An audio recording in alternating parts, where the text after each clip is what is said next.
తలంపుల కొరకు దైవ గ్రంథంలో అపోస్తుల కార్యములు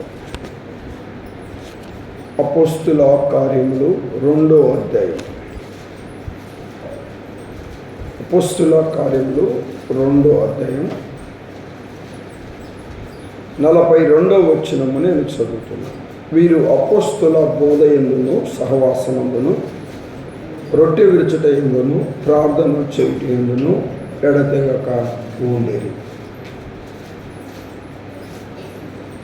వీరు అపోస్తుల బోధయందును సహవాసమందును రొట్టె విరుచుట యందును ప్రార్థన చేయుట యందును ఎడతెగక ఉండేది. పరిశుద్ధుడు అయిన తండ్రి, మీరెంతైనా నమ్మదగిన దేవుడవు, ఈ పునరుద్ధాన దినమున నీ పాదాలు చెంత చేరే గొప్ప భాగ్యాన్ని మాకిచ్చారు.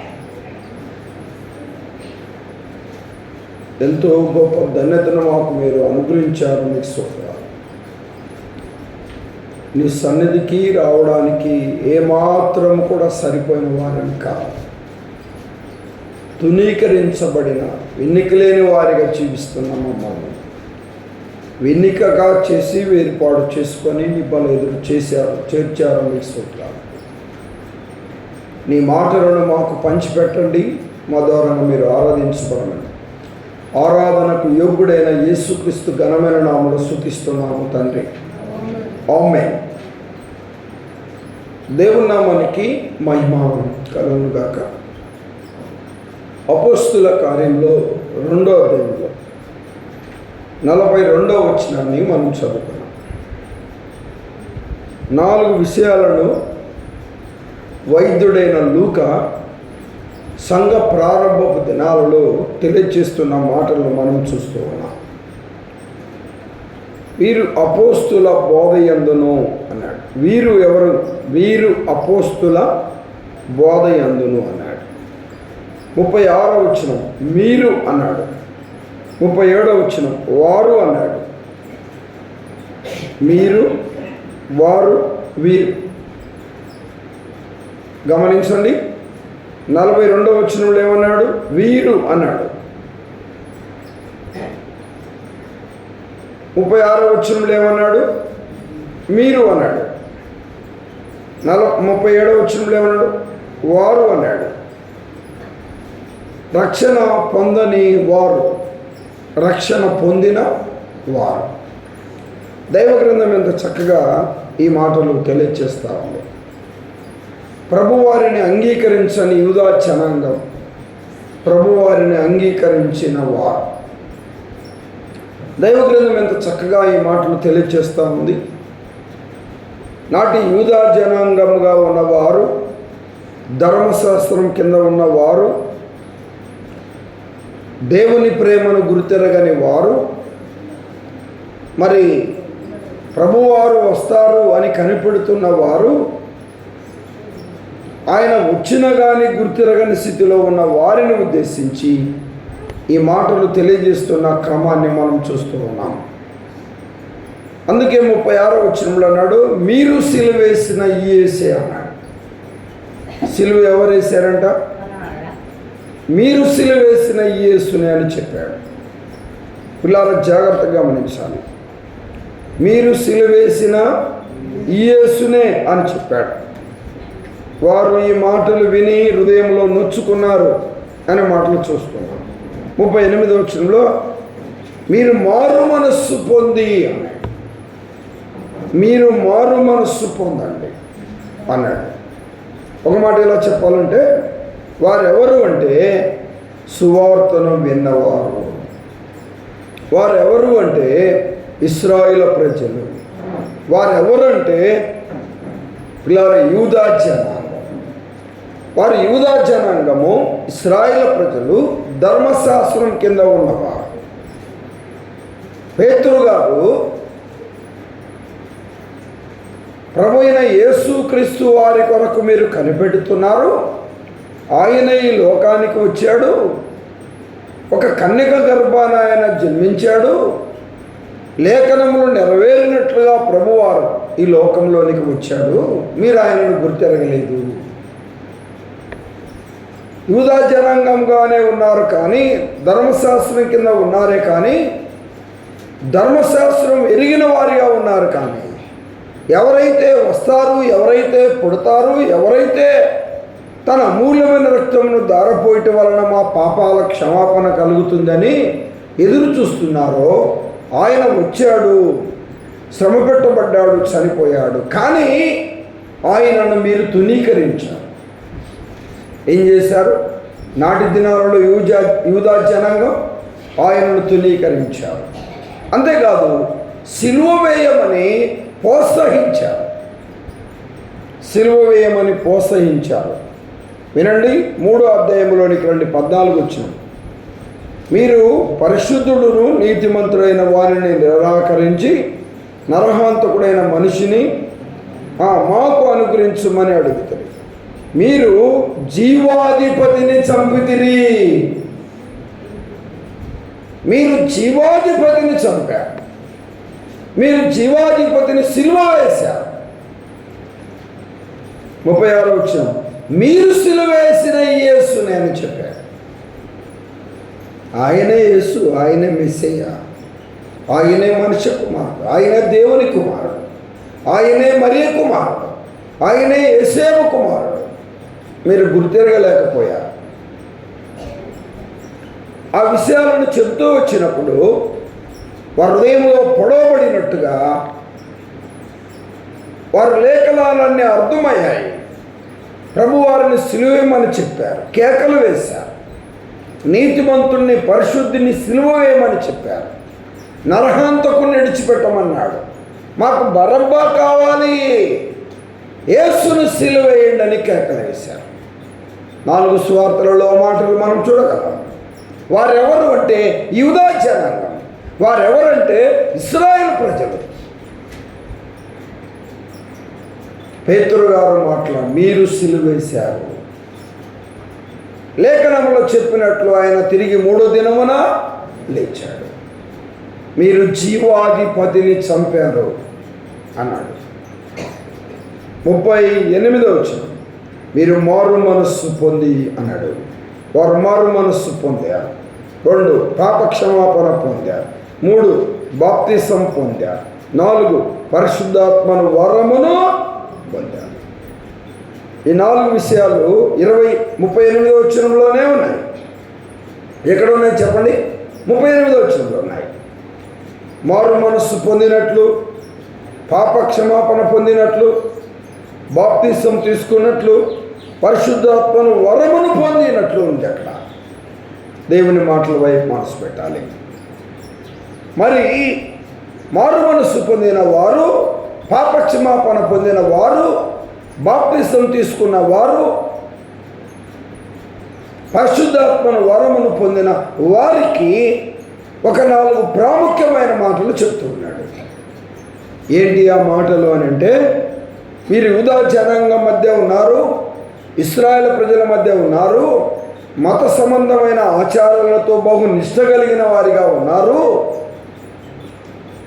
యూదులు ఎంత నిష్టగా భక్తి చేస్తారంటే అంత నిష్టగా భక్తి చేస్తారు. యూదా జనాంగపు నిష్ట చాలా గొప్పది, చాలా గొప్పది, చాలా గొప్పది. ఉన్నారు కానీ అంటే ఇలా చెప్పాడు. ఏమన్నాడు? ఆ జనాంగం మధ్య మీరు ప్రత్యేకమైన వారిగా ఉండాలి. 40వ వచనంలో అన్నాడు, ఇంకా నువ్వు అనేక విధములైన మాటలతో సాక్ష్యం ఇచ్చుచు మీరు మూర్ఖులకి తరము వారికి. ఏ తరము? మూర్ఖులకి తరము వారికి. ఆ తరాన్ని గురించి ఒక మాట చెప్పాడు. మీకు అర్థం కావాలంటే చూస్తారా? యెషయా గ్రంథంలోనికి రండి. యెషయా గ్రంథం 53వ అధ్యాయం, 53వ అధ్యాయం 8వ వచనం నేను చదువుతున్నాను. Page number 614. అన్యాయపు తీర్పు నొందిన వాడై కొనిపోబడెను, అతడు తన జనుల అతిక్రమాలను బట్టి మొత్తబడిన కదా. సజీవుల భూమిలో నుండి అతడు కొట్టివేయబడెను. అయినను చదువుతారా? అతని తరములో ఈ సంగతులు ఆలోచించిన వారెవరు? చాలండి అన్నమాట. అయినను అతని తరము వారిలో ఈ సంగతి ఆలోచించిన వారెవరు?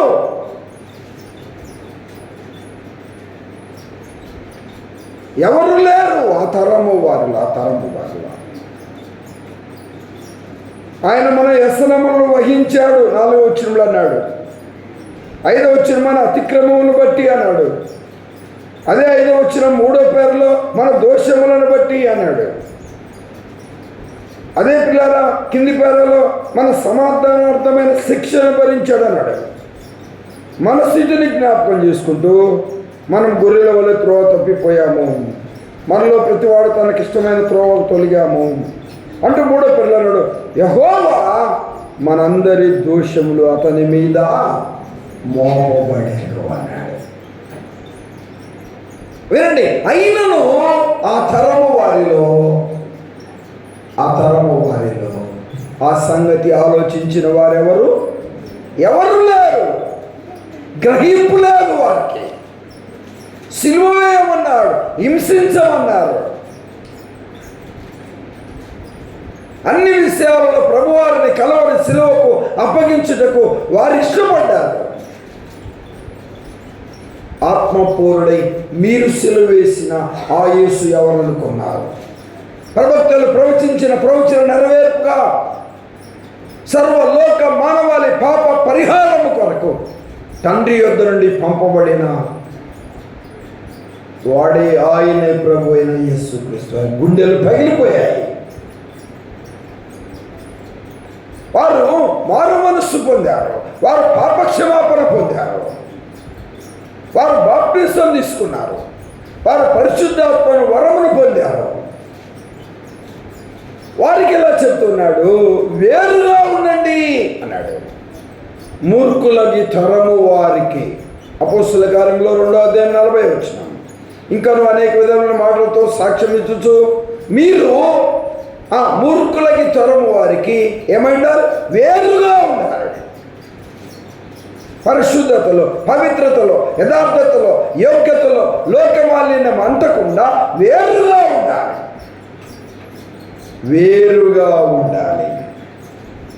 42వ వచనం. వీరు అపొస్తలుల బోధ యందును సహవాసమందును రొట్టె విడుచుట యందును నెలకొకసారి ఉండిరి, 2 వారాలకు ఒకసారి ఉండిరి, 2 నెలలకు ఒకసారి ఉండిరి అని ఉంది. అక్కడ ఏమనుందండి? చదవండి, ఎక్కడ చదవండి. వేడతగా ఉండిరి.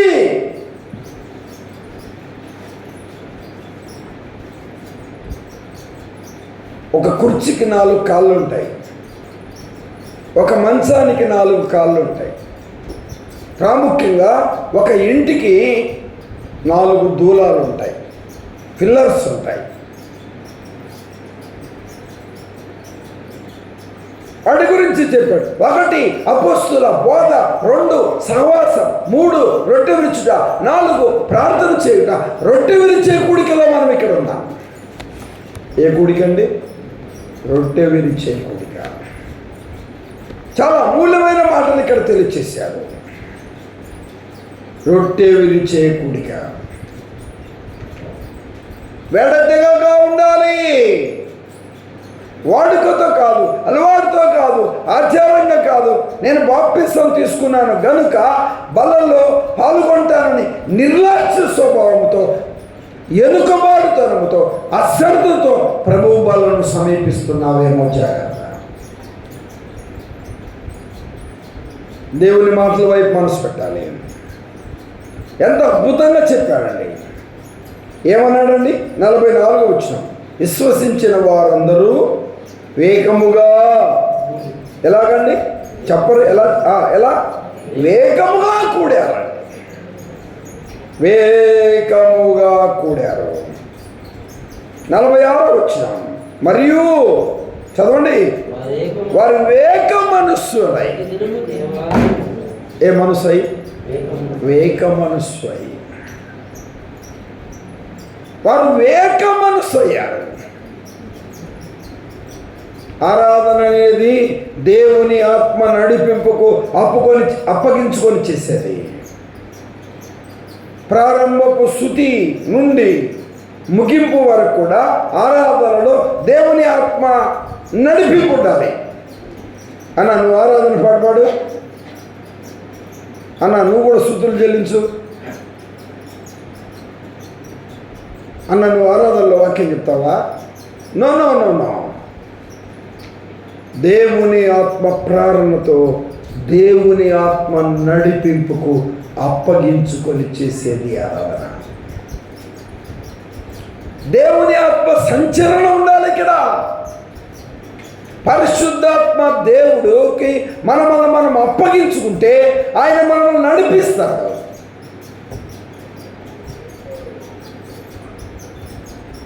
సర్వ సత్యములోనికి నడిపిస్తాడు.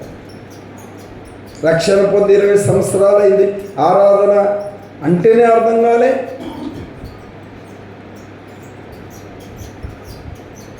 ఎవరికి వారి ప్రయారిటీని, ప్రాధాన్యతను, మొదటి స్థానం నువ్వు దేవునికి ఇచ్చేవడానికి రుజువేంటి?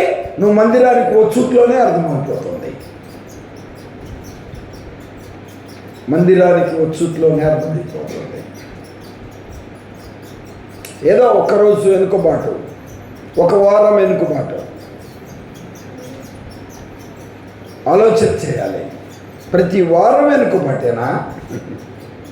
నిర్లక్ష్య స్వభావంతో ఆరాధించడానికి సిద్ధపడుతున్నావు. దేవునికి వాల్సిన ప్రయారిటీని ఇవ్వడానికి ఆలోచన కలిగిన వ్యక్తిగా ఉండాలి. ఎలా వస్తున్నావుగా ఆలోచన చేయాలి. వెడతెగగా ఉండేది. చెప్పండి, ఎలా ఉన్నారు? వెడతెగగా ఉన్నారు. ఎలా ఉన్నారు? వేక మనస్సుతో ఉన్నారు అన్నాడు. ఏ మనసు? వేక మనస్సు. ఆమేనని చెప్పాలి అనే మాట అందరూ పలుకుతారు కదా. ఏక మనస్సు. సంఘం అనగా ఏక శరీరం. సంఘములో వినండి, అనేక మందులు ఉంటారు, కానీ వేక మనస్సుతో, వేక హృదయముతో, ఏక తాత్పర్యముతో, వేక భావముతో ప్రభుని స్తుతించాలి, ప్రభుని కీర్తించాలి, ప్రభుని ఘనపరచాలి, ప్రభుని కొనియాడాలి, హృదయార్పణ చేయాలి. అది ప్రభు కోరుకుంటున్నాడు. వేక మనసుతో కూడి ఒక ప్రత్యేకమైన జీవితం. సమయపాలన చాలా ప్రాముఖ్యమైనది. సమయపాలన చాలా ప్రాముఖ్యమైనది. అంతకుముందు నాకు ఉన్న బండిలో వర్క్ ఈజ్ వర్షిప్ అని రాశారనమాట బండి వెనకాల. నువ్వు చేసే పని ఒక ఆరాధనగా నువ్వు భావిస్తే దానికి ప్రాధాన్యత ఇస్తావు.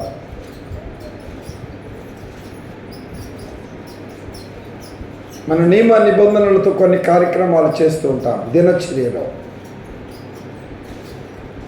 జీవనం కొరకు, సంపాదన కొరకు, కుటుంబం కొరకు, కుటుంబంలో సిద్ధపాటుకరమైన విధానాల కొరకు సమయమును పాటిస్తావు. దేవునికి ఆలోచించే ప్రభు సంతోషిస్తాడు. ప్రత్యేకంగా ఉండాలి. కారణం నువ్వు మారుమనస్సు పొందావు, కారణం నువ్వు పాపక్షమాపణ పొందావు, కారణం నువ్వు బాప్తిసం తీసుకున్నావు, కారణం పరిశుద్ధాత్మను వరమును పొందావు. ప్రత్యేకంగా ఉండాలి. వెడతెగక ప్రభుని ఆరాధించాలి. ప్రభు బల్ల ఎదుట చేరి హృదయాన్ని కుమ్మరించాలి.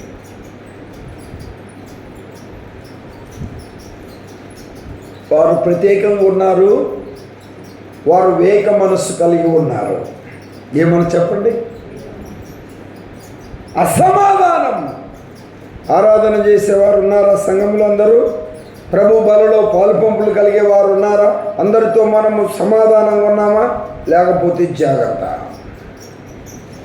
వాక్యం చెబుతుంది సమాధానము లేకుండా బలలో పాలుపంపులు కలగడానికి వీలు లేదు. వీలైనంత వరకు, చేతనైనంత వరకు, శక్యమైతే సమస్త మనుషులతో సమాధానంగా ఉండండి. బల్ల ఎదుట ప్రభు చెప్పాడు. నీ అర్పణ విడిచిపెట్టి మొదట వెళ్ళి సమాధానపడు, వచ్చాక పునర్పించని చెప్పాడు. కొండ మీద ప్రసంగంలో ప్రభువారు ఆ మాటలు చెబుతూ వచ్చాడు. మరి ఎలా ఉన్నారు? ప్రత్యేకంగా ఉన్నారు.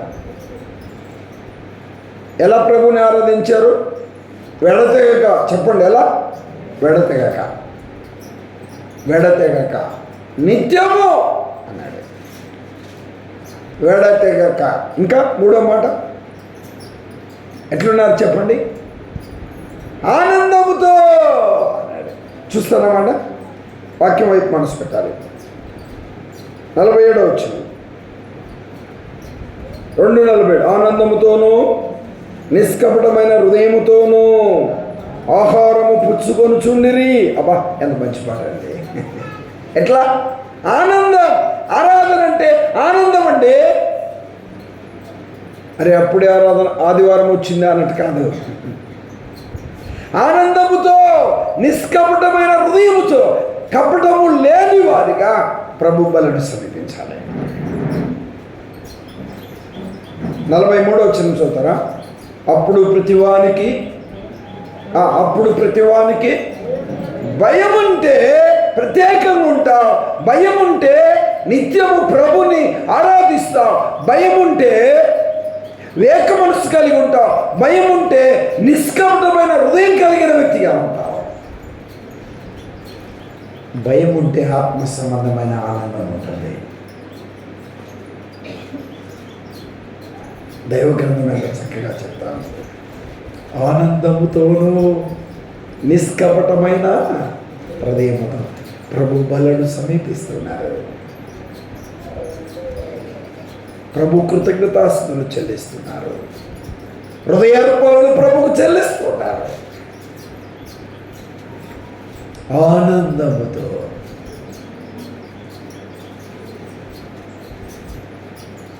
కన్నీళ్లతో తడిపేది కాదు ప్రభువు వల్ల. దాని గురించి ప్రత్యేకంగా చెప్పాడు. బోధ వింటున్నప్పుడు పశ్చాత్తాపం కలుగుద్ది. సహవాసంలో పాల్గొంటున్నప్పుడు పశ్చాత్తాపం కలుగుద్ది. ప్రార్థన కూడికలో ఉన్నప్పుడు పశ్చాత్తాపం కలుగుద్ది. ఆరాధన అనేది ఆనందంతో చేసేది,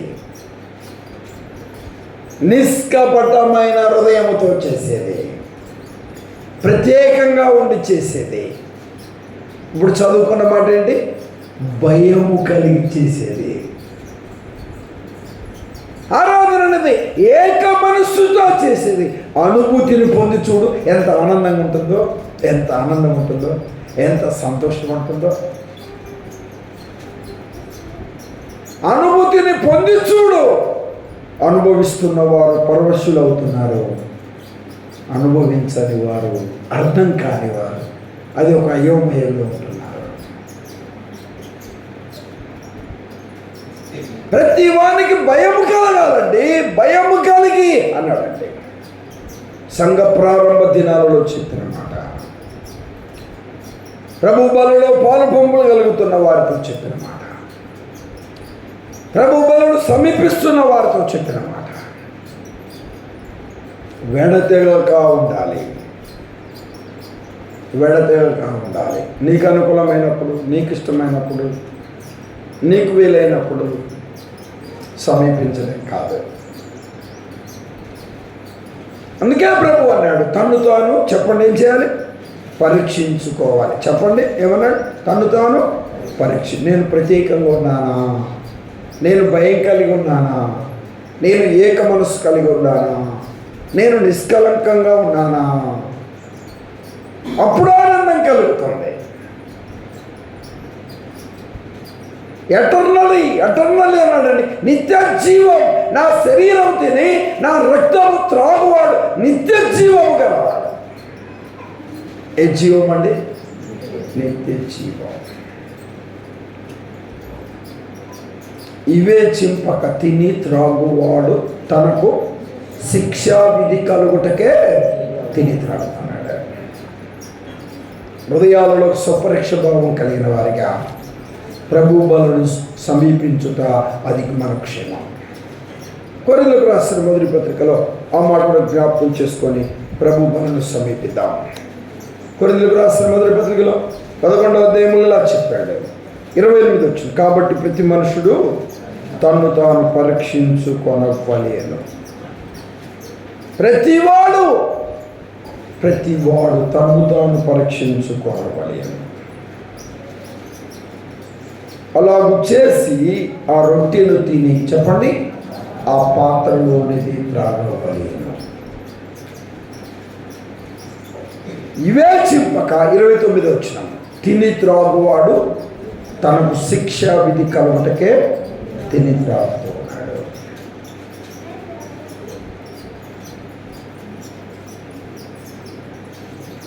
శిక్షా విధి కలుగుటకు ప్రభు బలంలో చేయవేనక్కర్లేదు.